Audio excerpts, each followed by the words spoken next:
Hello बच्चों, विज्ञान की क्लास में आपका एक बार फिर स्वागत है। हम कक्षा 7 की विज्ञान की पाठ्य पुस्तक की इकाई 5 को पढ़ रहे हैं। जो इसके पहले हम लेक्चर में पढ़ चुके हैं 5वीं इकाई के बारे में काफ़ी कुछ, कि ताप को कैसे मापा जाता है या ताप होता क्या है, डॉक्टरी थर्मामीटर, प्रयोगशाला का थर्मामीटर। तो दो तरह के तापमापी होते हैं, किनसे उनसे किस तरह हम ताप मापते हैं, ये सारी चीज़ें हम पिछले लेक्चर में पिछली क्लास में पढ़ चुके हैं। आज हम पढ़ेंगे उसके आगे कि ऊष्मा की अभिधारणा क्या होती है। ऊष्मा एवं ताप इकाई में आज का हमारा यह टॉपिक होगा। हम 5वीं इकाई पढ़ रहे हैं ऊष्मा एवं ताप, उसमें आज का जो हमारा टॉपिक है वह यह है कि ऊष्मा की अभिधारणा के बारे में हम जानेंगे। ऊष्मा किसे कहते हैं। सामान्य सी बात, इसके लिए क्रियाकलाप कर लेते हैं। एक भगोने में पानी भरकर उसे जलते स्टोव पर रखकर गर्म करते हैं। जब भगोने का पानी उबलने लगे तो उसे एक प्लेट से ढक दें और उस पर फिर उसका अवलोकन करें। यह दोनों चीज़ें करने के बाद क्या देखते हैं कि प्लेट ऊपर नीचे हो रही है और पानी की भाप बाहर निकल रही है। जब पानी को गर्म करते हैं अर्थात ऊष्मा देते हैं तो पानी उबलने लगता है और वाष्प में बदल जाता है, जिसके फलस्वरूप प्लेट ऊपर नीचे होने लगती है। भाप में यह करने की जो क्षमता आती है वह कहाँ से आती है? ऊष्मा से प्राप्त होती है। अतः ऊष्मा में कार्य करने की क्षमता होती है। हम जानते हैं कि कार्य करने की क्षमता ऊर्जा कहलाती है। तो इससे हम क्या मतलब निकला कि ऊष्मा में भी कार्य करने की क्षमता है और कार्य करने की क्षमता को हम ऊर्जा कहते हैं। तो ऊष्मा भी एक तरह की ऊर्जा होती है। हमारा यह अभिधारणा यह क्लियर हुआ कि ऊष्मा क्या होती है। ऊष्मा एक प्रकार की ऊर्जा होती है। तो दिमाग में बैठा लीजिए इस बात को कि ऊष्मा क्या है, एक ऊर्जा है। दूसरा क्रियाकलाप देखते हैं। एक बर्तन में ठंडा पानी लेकर प्रयोगशाला तापमापी से उसका ताप माप लेते हैं। धातु के एक टुकड़े को गर्म करके ठंडे पानी में डाल देते हैं। कुछ समय बाद पानी का ताप पुनः देखते हैं तो तापमापी के हमें पाठ्यांक में अंतर दिखाई देता है। यह अंतर क्या होता है? हम देखते हैं कि दूसरी बार पानी का ताप बढ़ गया। जब हमने उसमें गर्म धातु का टुकड़ा डाल दिया तो क्या हुआ कि उस पानी का तापमान जो है वह बढ़ जाता है, जिससे तापमापी का जो पाठ्यांक है वह भी बढ़ जाता है।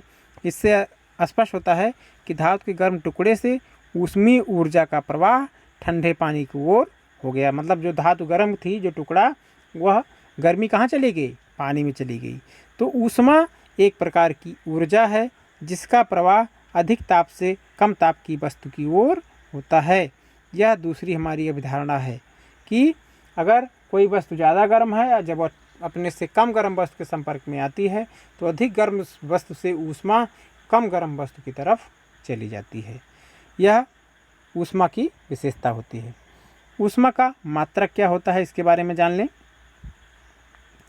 ऊष्मा ऊर्जा का ही एक रूप है, तो इसे मापने के लिए ऊर्जा के मात्रकों का ही हम उपयोग करते हैं।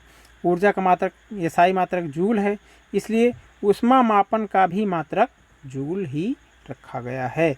ऊष्मा के जो दूसरे मात्रक होते हैं वह कैलोरी होता है। किलो कैलोरी भी काफ़ी प्रचलित मात्रक इसके माने जाते हैं। तो जूल, कैलोरी और किलो कैलोरी ऊष्मा के मात्रक हैं। परिभाषा क्या हुई कैलोरी की, इसके मात्रक की?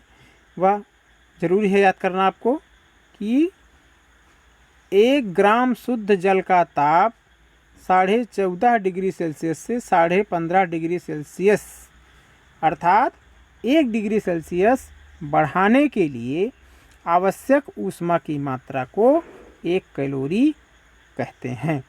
मतलब 1 ग्राम शुद्ध जल का ताप बढ़ाने के लिए जितनी ऊष्मा की आवश्यकता होती है वह ऊष्मा की मात्रा 1 कैलोरी कहलाती है। 1 कैलोरी बराबर होता है 4.18 जूल। यह संबंध याद कर लीजिए, बहुत ज़रूरी होता है, काफ़ी बार पूछा गया है। आपको बदलने के लिए भी प्रश्न मिलता है। तो 1 कैलोरी बराबर होता है 4.18 जूल। 1 किलो कैलोरी बराबर होता है 1000 कैलोरी। और तो फिर 1 किलो कैलोरी में कितना जूल हो जाएगा? 4.18 × 10⁻³ जूल। यह संबंध हमें हमेशा याद रखना है और कैलोरी की परिभाषा भी इसी से हमें याद रखनी है। ऊष्मा का मापन एवं निर्भरता हमारा अगला टॉपिक है। इसमें हम क्या देखेंगे कि किसी वस्तु के ताप में वृद्धि के लिए आवश्यक ऊष्मा कई कारणों पर निर्भर करती है। एक कप पानी को उबालने के लिए भगोने को ज़्यादा देर तक स्टोव पर रखना होता है, या एक भगोना पानी को उबालने के लिए हम देखते हैं कि एक कप पानी, दो चीज़ें हैं, कई चीज़ें निर्भर करती हैं कि कोई किसी वस्तु का तापमान कितनी ऊष्मा देने पे कितनी उसके ताप में वृद्धि होगी। यह जो है उसकी जो ताप वृद्धि है वह कई कारणों पर निर्भर करती है। पहला है कि हम एक क्रियाकलाप करते हैं कि एक कप पानी है और एक भगोना पानी है, दोनों को हम गर्म करते हैं, तो कौन पहले गर्म होगा। हम जान रहे हैं कि एक कप पानी जो है वह उसको उबालने में हमें कम ऊष्मा खर्च करनी पड़ेगी, जबकि एक भगोना पानी उबालने में अधिक देर तक उसे हमें गर्म करना पड़ेगा, अधिक ऊष्मा खर्च करनी पड़ेगी।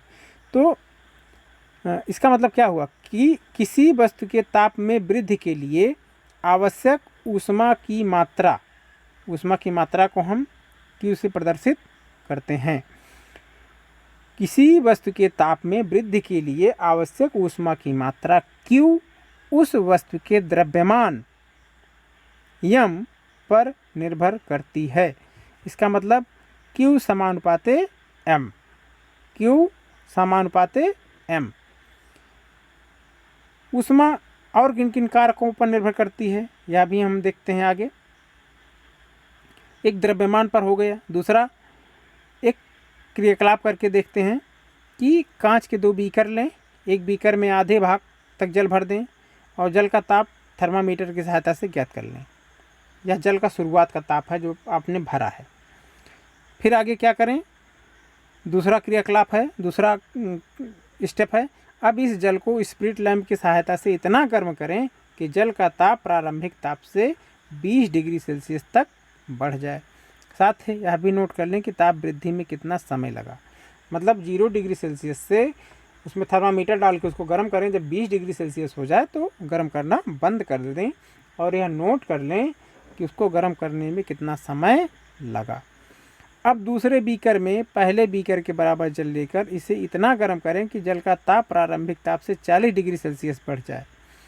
और यहाँ भी हम यह नोट करेंगे कि 0 डिग्री सेल्सियस से या प्रारंभिक ताप से 40 डिग्री सेल्सियस ताप तक पहुँचाने में कितना समय लगा। पहले कहाँ नोट किए 20 डिग्री सेल्सियस तक पहुँचाने में कितना समय लगा, फिर 40 डिग्री सेल्सियस पहुँचाने में कितना समय लगा, दोनों हम पाठ्यांक समय नोट कर लेते हैं। हम यह देखते हैं कि दूसरे बीकर के जल को गर्म करने में पहले बीकर की अपेक्षा अधिक समय लगता है।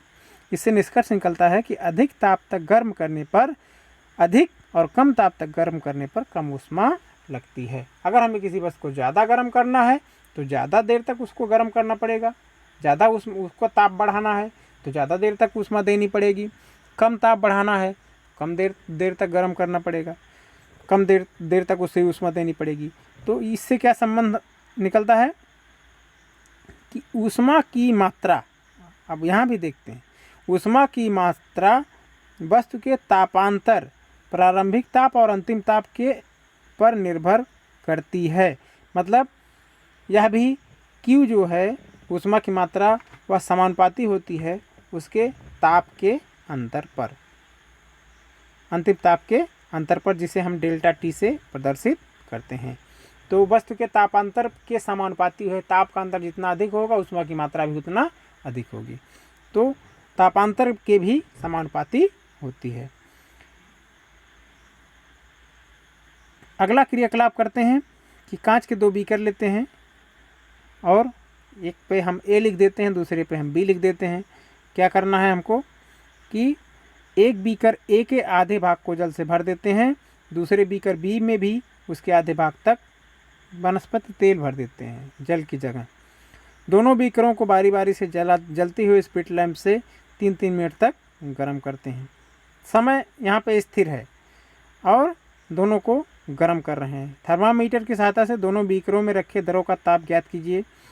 दोनों द्रवों में से किस द्रव का ताप अधिक हो जाता है। एक निश्चित समय तक दोनों को गर्म करते हैं और फिर देखते हैं कि किसका ताप अधिक है।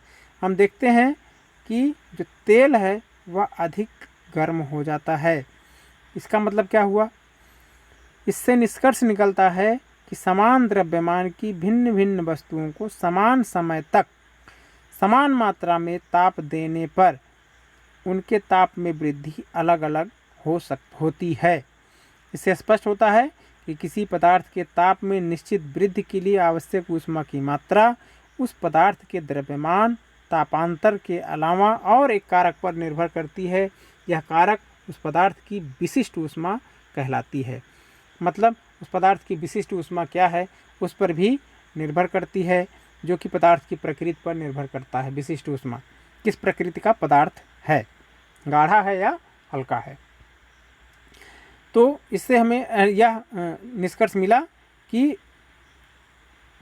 किसी पदार्थ को निश्चित ताप तक गर्म करने के लिए आवश्यक ऊष्मा की मात्रा वस्तु के द्रव्यमान तापांतर तथा विशिष्ट ऊष्मा पर निर्भर करती है। अगर इसी को हम गणितीय रूप में लिखेंगे तो क्या होगा, ऊष्मा की मात्रा बराबर पदार्थ का द्रव्यमान, पदार्थ की विशिष्ट ऊष्मा और पदार्थ की ताप वृद्धि व ऊष्मा की मात्रा के गुणनफल के बराबर होता है। मतलब Q बराबर m गुणे S गुणे डेल्टा T। यह एक संबंध है जिससे हम अगर इन तीनों चारों पदों में से कोई भी 3 पद अगर हमें ज्ञात हैं तो हम चौथा पद निकाल सकते हैं। तो यह आप सूत्र याद रखेंगे, बहुत ही इम्पॉर्टेंट है कि Q = m × S × delta T, जहाँ पे m द्रव्यमान, S विशिष्ट ऊष्मा और D डेल्टा T तापांतर होता है। तो यह था आज का क्लास, अच्छे से समझ में आया होगा। और विशिष्ट ऊष्मा के बारे में भी जान लीजिए कि विशिष्ट ऊष्मा क्या होती है, विशिष्ट ऊष्मा का मात्रक क्या होता है। यस बराबर होगा, इस सूत्र से ही हम उसको निकाल सकते हैं। जो हमारा सूत्र जो संबंध स्थापित हुआ है ऊष्मा की मात्रा द्रव्यमान विशिष्ट ऊष्मा और तापांतर में, उससे हम विशिष्ट ऊष्मा का मात्रक निकाल सकते हैं। यस बराबर Q/mt। यस को अगर इधर लाते हैं आप तो क्या बचेगा, Q/mt हो जाएगा। मतलब कैलोरी बटे किलोग्राम गुणे डिग्री सेल्सियस। यदि m बराबर 1 किलोग्राम तो डेल्टा T बराबर 1 डिग्री सेल्सियस हो तो यस बराबर Q होगा। अतः एक सामान्य सी जो परिभाषा है विशिष्ट ऊष्मा की वह भी इससे निकलती है। वह यह है कि किसी पदार्थ की विशिष्ट ऊष्मा की वह मात्रा है जो उस पदार्थ के एकांक द्रव्यमान के तापमान में 1 डिग्री सेल्सियस तक परिवर्तन के लिए आवश्यक होती है। मतलब किसी एक पदार्थ के 1 ग्राम पदार्थ के तापमान में 1 डिग्री सेल्सियस की वृद्धि करने के लिए जितनी ऊष्मा की आवश्यकता होती है वह उस पदार्थ की विशिष्ट ऊष्मा कहलाती है। तो यह था आज का क्लास जिसमें हमने विशिष्ट ऊष्मा के बारे में पढ़ा और यह पढ़ा कि ऊष्मा की अवधारणा क्या होती है, किन किन बातों पर ऊष्मा की मात्रा निर्भर करती है। ये सारी चीज़ें हमने इस क्लास में पढ़ी। आशा करता हूँ बेहतर तरीके से समझ में आया होगा। कोई भी चीज़ अगर डाउटेबल लगती है, आपको कंफ्यूज करती है, नहीं समझ में आता है तो हमसे कमेंट करके उसको क्लियर कर लें। बाकी आप घर पर रहें, अपने आप को सुरक्षित रखें, स्वस्थ रहें और पढ़ते रहें। हमारी बहुत बहुत शुभकामनाएँ।